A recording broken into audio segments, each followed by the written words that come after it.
ұштастыра алатын ұлтжанды тұлғаны тәрбиелеу. Еліміздің болашағы жас ұрпақты тәрбиелеу мектепке дейінгі мекемеден бастау алады.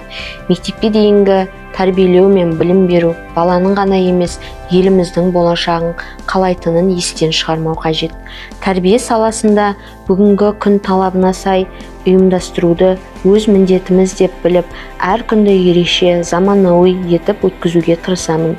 Еліміздің болашағы біздің, яғни тәрбиешілердің қолында екенін естен шығармайық. Себебі бала бойына деген отансүйгіштікті, елге деген патриоттықты, отбасына деген махаббатты кішкентайынан қалыптастыратын ол әрине тәрбиеші жұмысы деп білемін.